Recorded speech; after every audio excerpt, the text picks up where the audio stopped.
And then of course Joker is I saw that it's got a I can't believe that people are review bombing it because they're so racist. How dare they? Those racists just review bombing Joker 2.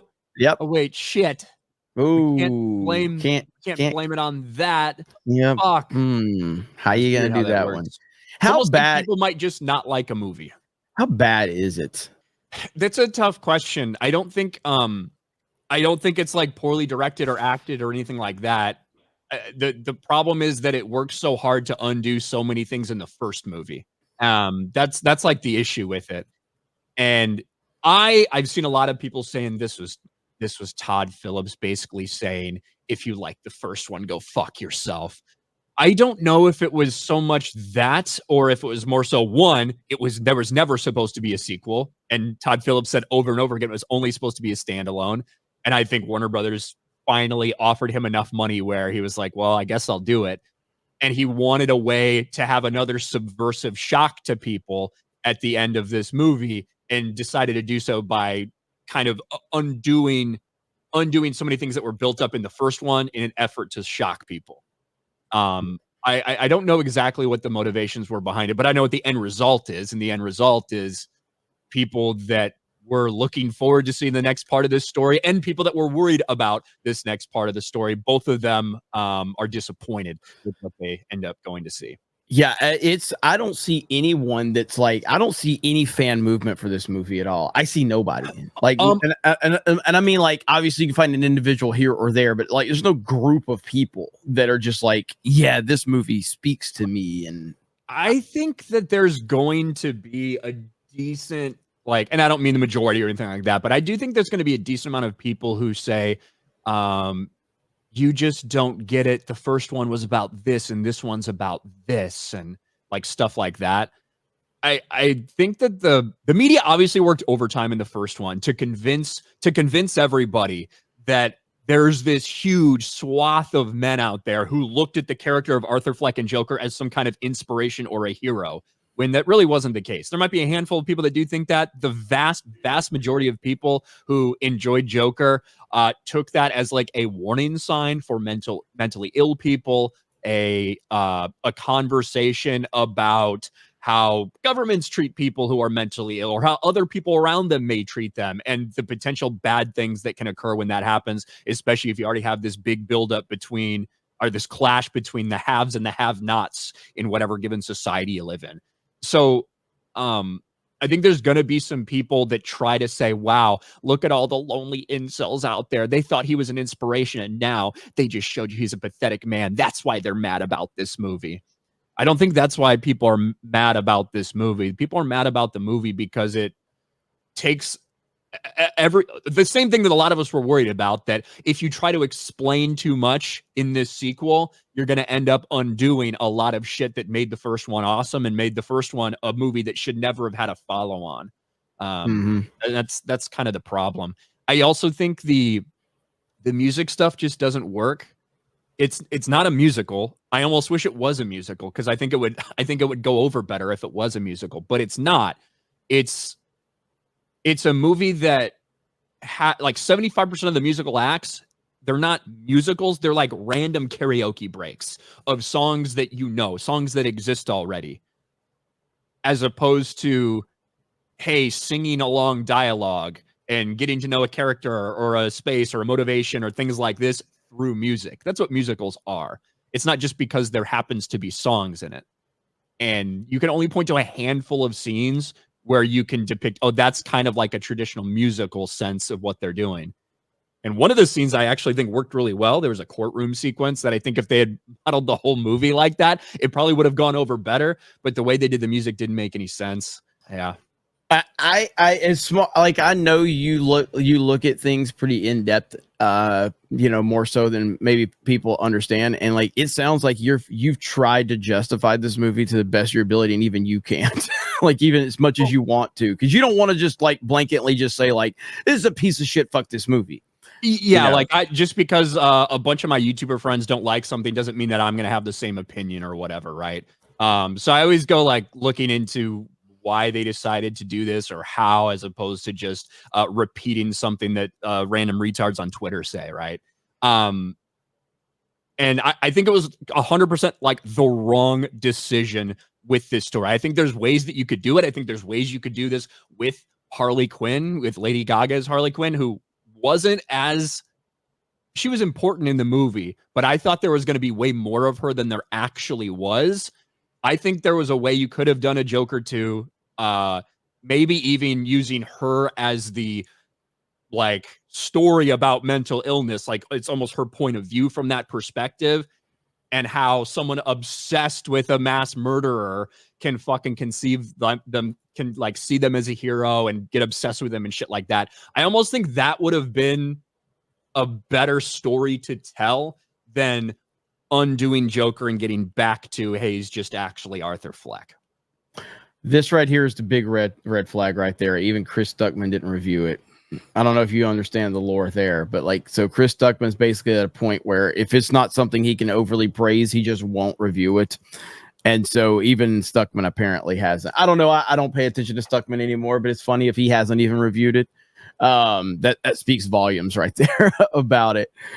Personally, for me, I'm not really interested in watching the fucking movie. I didn't like the first trailer at all. I thought it looked completely weird. The second trailer, I guess, was a little better for me, but I love the first movie. I've seen it twice.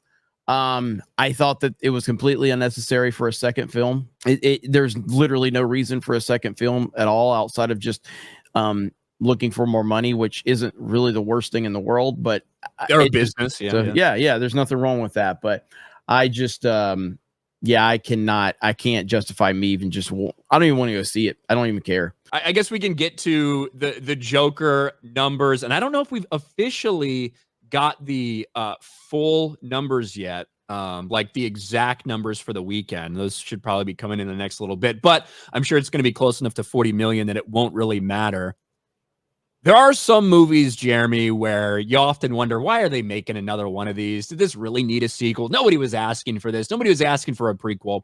There are other movies when people are actively telling you, please don't make a sequel to this because you might end up damaging the first one. And this is a story that doesn't need to be told. For 5 years, I feel like that's what a lot of people said, specifically about Joker. But nevertheless, we did get a Joker 2, despite the fact that Todd Phillips over and over and over again had said, no, we're not going to do a sequel. It's always only been planned as one movie. I don't have another story to tell. Eventually, Warner Brothers gave him enough money that he said yes, and so did Joaquin Phoenix. And this is what we ended up with. The critics and the audiences are united in being completely and utterly disappointed in the sequel to Joker, sitting at 31% audience score, 33% critic score. And the box office is even worse news for them. Joker box office shocker. Bombs with $40 million opening after receiving a D cinema score. To put that in perspective, I believe this is the worst cinema score that any comic book movie has ever received, just for the record. A $40 million opening puts it below The Flash, puts it below The Marvels, and is almost tied with Morbius in terms of box office openings. And this is a $200 million film. This is about the biggest disaster that you could have possibly imagined for Warner Brothers. Yeah, and you get what you deserve at this point in time. I've repeated it multiple times. I'll repeat it again. As much as I love a movie like Inception or Interstellar from Christopher Nolan, if you would have given me a follow-up to either one of those movies, it more than likely would have damaged my experience with the first one. Those are one-off films that need to be isolated to one film. You start expanding upon these stories and answering these questions and giving further context to all of this stuff, you're just going to take it in the wrong direction. And not only has just been a failure for the Joker for so many people, but it's from what people are saying, it's affecting their view of the first film. Does it affect your view of the first film? No, it doesn't. To me, like, it doesn't affect my because I actually watched the other one over the weekend. And it doesn't make me enjoy that any less necessarily. But the problem is I just feel like they took the exact wrong direction with the sequel. And they do try to undercut some things and provide a bunch of context for what is happening. And at the end of the day, this big journey you went on with Arthur Fleck in becoming the Joker, they completely undo all of that. And at the end of the day, you're left with just Arthur Fleck. And I think I understand why Todd Phillips did it, but I think it was 100% the wrong thing to do. And this is why one of the things that makes Joker so great is the discussions, the arguments you can have with other people, including yourself, about what is actually going on and what is specifically the meaning about this and what does this mean for his character. And when you try to answer all those questions in a completely dissatisfying way, you're going to get a lot of pushback. And that's what happened with Joker 2. You know, Warner Brothers saw $1 billion movie at the box office and thought, we have to make another one. Doesn't matter if there's no actual story plan. Doesn't matter if these guys aren't really fucking invested. We're going to pay them enough money and make them do it, and we're going to hit box office gold again. Because Warner Brothers lost out on half of the profits for that first Joker because they had other financiers for the movie, because they didn't really believe in it. And they missed out on that. They decided, hey, this is when we're really going to cash in. And now you're left sitting here with a movie that, in all likelihood, is not going to break even, and it's going to lose money for you the second time around. Well, the word of mouth is terrible. And of course, it was bad for all of these movies involved here, with Morbius, The Flash, the Marvels. Marvels didn't hit 100 million, did it? Or did it barely hit 100 million domestically? I can't remember. It's probably very close. It was around $200 million worldwide. This movie is not going to do that. It's doing better internationally. I think it opened to 120 million overall opening weekend. But the worldwide opening weekend for the first Joker 5 years ago was over 250 million. Mm-hmm. And that movie had a very positive word of mouth. You saw projections continue to rise as you went through the weekend, and that it nearly hit $100 million domestically. And it did go on to become the biggest R-rated movie of all time at the box office until it was dethroned by Deadpool and Wolverine. But you're going to have the opposite momentum with this. It's just not going to, you're not going to have people coming back for repeat viewings like they did with the first one. There's not the energy surrounding it. You don't have people telling their friends they have to go see it. You're having the opposite. People are telling their friends, don't go see this movie. Yeah, and it'll be the end of this Joker run, that's for sure. And look, man, the DC cinematic universe, whether it's the movies or the television shows, it is kind of weird, man, because there are people that are curious, like, how does this tie into the Robert Pattinson Batman and all of that? And it doesn't. Not a lot, but I don't think that that's a big deal. And I actually think the first one kind of shows that. Like, I don't think that, I think people often put way too much stock in that. Of course, hardcore fans are going to be asking those questions and shit. But did people wondering about that have any effect on the first one making $1 billion at the box office as an R-rated movie? No, it didn't. Well, no, but strong word of mouth is what elevated that ultimately, and that's fine. But it does get complicated the more you get into that from people that aren't following this as closely. We've been asked that question on stream. You know, like, how is this tied to the Robert Pattinson Batman universe? And so, but you've got TV shows, you've got James Gunn's DC, you've got Robert Pattinson's Batman, you've got the Penguin, you've got Penguin's airing right now. I'm halfway through the third episode that came out last night, and I love that show. I don't get the negativity. I've seen the second one, I haven't seen the third one yet, but like, I don't see where IGN gave it a 5, even though they gave the first episode an 8. Now I know it was different people and all of that. I know, but I'm curious what the end result is of that season. But yeah, Penguin, it's so far so good, man, and people are loving that. And it's a whole that's another one that runs the risk of, though, I am watching it going, how do you justify Batman not being in this as the story progresses? And we're just gonna have to see. But yeah, back to Joker. You get what you deserve. I'm glad the movie is flopping. I didn't want to see the movie. I don't like Lady Gaga. I don't know why Lady Gaga's a star. I get that she's got her a bunch of followers and all that, but clearly her star power doesn't translate over to box office receipts, which is something I think I said about her and Taylor Swift, where just because they're big stars, it doesn't mean that we're not in a star-driven world anymore where it's just an automatic translation. Lady Gaga has like hundreds of millions of followers on social media. She's one of the most followed people on social media. Nobody fucking cares. You're in a flop of a movie and you're in your element where you're singing as an iconic comic book character, and no one cares because it's not a good movie. All right, well, I'll also say this because you didn't watch the movie.